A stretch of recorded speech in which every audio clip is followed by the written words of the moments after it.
March 11, 2024, News Report 1. Taiwan's TBS reported that Taiwan's Minister of National Defense, Chiu Kuo-cheng, is staying overnight at the Ministry of National Defense and visiting the Hengshan Command Center on weekends to monitor the movements of the People's Liberation Army, PLA, amid cross-strait tensions. Chiu, who is 70 years old and has been living in the military since 1975, is accustomed to overnight stays with the troops. The ministry's personnel refer to him as boss. Due to Chiu's long-term stay at the ministry, the ministerial flag on the top floor does not need to be lowered. The Hengshan Command Center, located in a cave near the Ministry of National Defense, is the core of the military's operational command. Last week, in the Legislative Yuan, Chiu stated that the Taiwanese military would launch the first response as soon as PLA warplanes enter Taiwan's territorial waters and airspace. Deputy Minister of National Defense Bai Honghu elaborated on the conditions for the first response on March 11 in the Legislative Yuan, stating that when enemy aircraft carrying missiles enter Taiwan's airspace within 12 nautical miles and continue to fly towards Taiwan's main island, the military will consider it hostile and will fire back. Bai also emphasized that once enemy aircraft are exposed within Taiwan's airspace and fire coverage of the air defense system, the military will have absolute air superiority. TBS report aims to illustrate Chiu's lack of confidence in dealing with the PLA's movements, necessitating frequent visits to the Hengshan Command Center to monitor their every move. It is worth noting that TBS is pro-China and most of its reports align with the CCP's external propaganda. Additionally, Taiwan's Ministry of National Defense reported that on March 10, 8 PLA warplanes and 6 warships were active in the waters near Taiwan, but these warplanes did not cross the median line of the Taiwan Strait. News Report 2. Moody's announced on March 9 that it is downgrading all ratings of China's real estate giant Vanke and placing it on a watch list. Moody's pointed out that amid a prolonged slump in the Chinese real estate market, Vanke's contracted sales have declined, and there is uncertainty in its financing channels. It is expected that in the next 1 to 1.5 years, Vanke's credit metrics, financial flexibility, and liquidity buffer will weaken. According to Reuters, China's financial regulatory authorities have recently asked financial institutions to increase their financing support for Vanke. These requirements include, large banks must guarantee Vanke's financing, the insurance industry must extend the repayment period of Vanke's private placement bonds, and all relevant institutions must ensure that Vanke's bond issuance is repaid. Informed sources said that some large commercial banks have set strict repayment requirements for Vanke.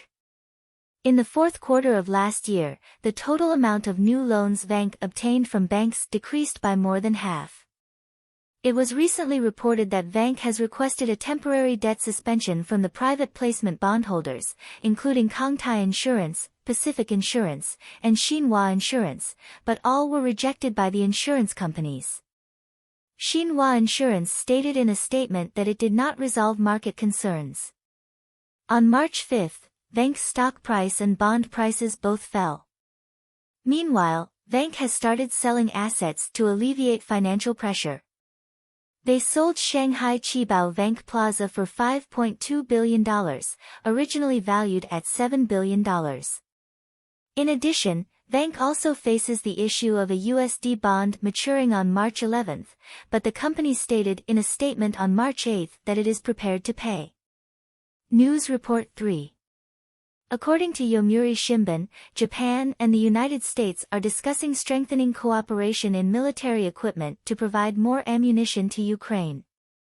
Due to Japan's post-World War II peace constitution, the assistance provided to Ukraine is non-lethal. In December last year, the Japanese government allowed the sale of weapons to the country of origin, followed by the sale of Patriot missiles to the United States, which then provided them to Ukraine, but not directly to the conflict parties. Relaxing restrictions on Japanese military exports can help the United States and Europe transport weapons to Ukraine and expand Japan's opportunities to sell weapons overseas, accelerating Japan's military normalization. Additionally, according to Defense Breakthrough, the F-35A fighter jet passed the certification operation of carrying nuclear weapons on October 12, 2023, officially becoming a fifth-generation fighter jet with nuclear capability. This certification work was jointly completed by 16 government departments and industry units.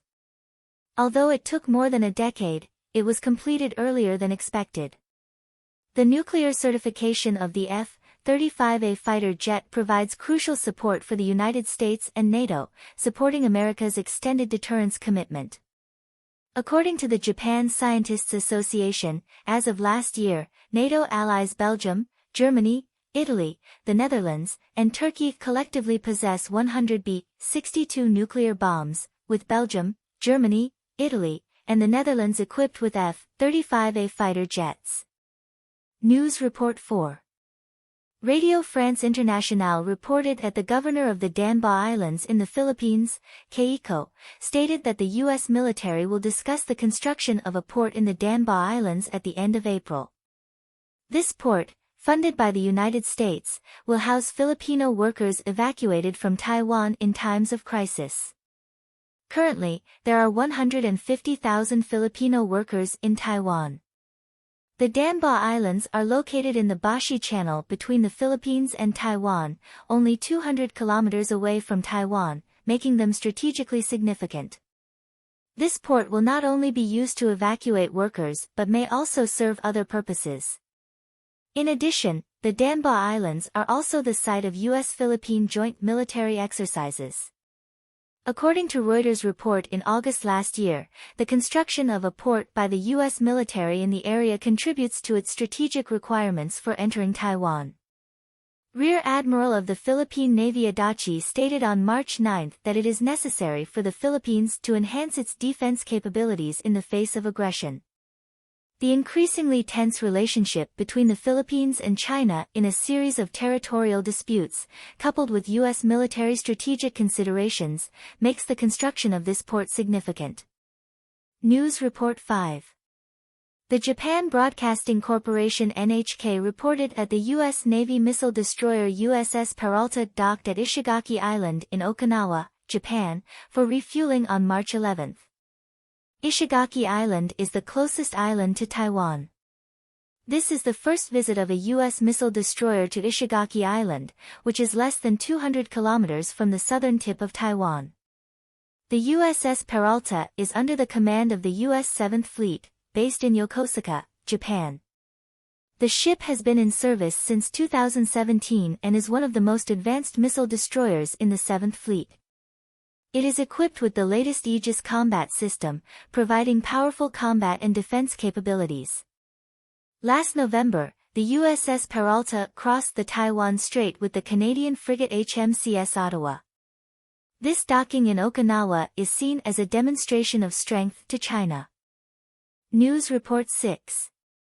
According to data released by the National Bureau of Statistics of China on March 9, China's Consumer Price Index, CPI, rose by 0.7% in February, marking the first increase in CPI in 18 consecutive months. The CPI had fallen by 0.8% in January. The core CPI rose by 1.2% year-on-year. The 0.7% increase is believed to be the result of the National Bureau of Statistics adjusting the data trend. China is currently facing serious deflation, which can impact production and consumption. Therefore, the National Bureau of Statistics chose to change deflation to inflation but dared not let the inflation rate be too high, hence the selection of a lower number. As financial journalists, they believe that data released by the National Bureau of Statistics rarely show increments in the 0.x% range, casting doubt on the reliability of the data. Additionally, data released by the National Bureau of Statistics on March 9 also showed that China's Producer Price Index, PPI, fell by 2.7% in February, and the Purchasing Price Index fell by 3.4%.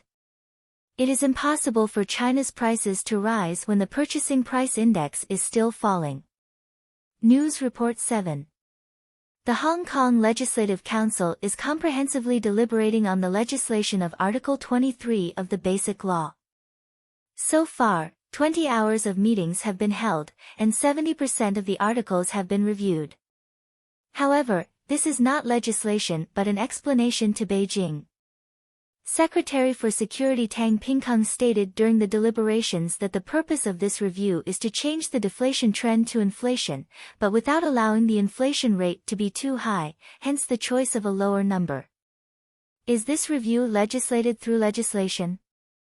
This is not legislated but an explanation to Beijing.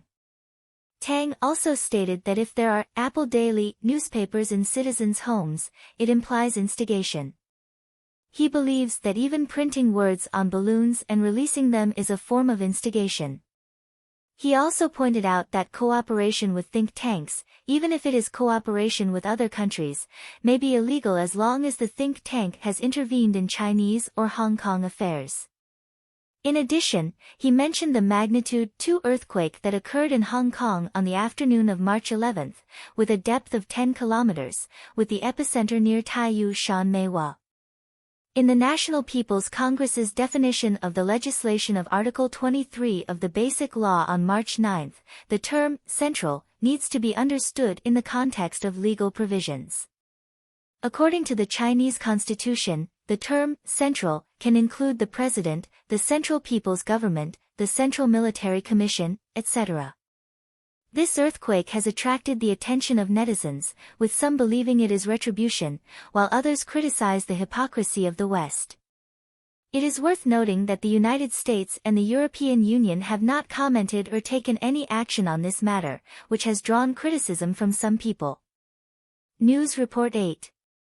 According to Reuters, Chinese ambassador to Australia Xiao Qian stated on March 11 that Australian writer Yang Hengjuan, who was sentenced to death with a 2-year reprieve in China, will not be executed. Xiao Qian stated that if Yang Hengjuan complies with the rules in prison and does not commit further crimes, he will not be executed. Additionally, Xiao Qian stated that Yang Hengjuan's current health condition is not as bad as his family has claimed. Regarding Yang Hengjuan's case, according to Chinese law, criminals sentenced to death with a reprieve can have their sentence commuted to life imprisonment if they do not commit another crime within 2 years of serving their sentence. Xiao Qian's statement may be aimed at easing external concerns and worries about this case. Yang Hengjuan had worked for China's Ministry of State Security before moving to Australia and engaging in writing. He was sentenced to death with a 2-year reprieve for espionage by the Guangzhou Intermediate People's Court in 2019.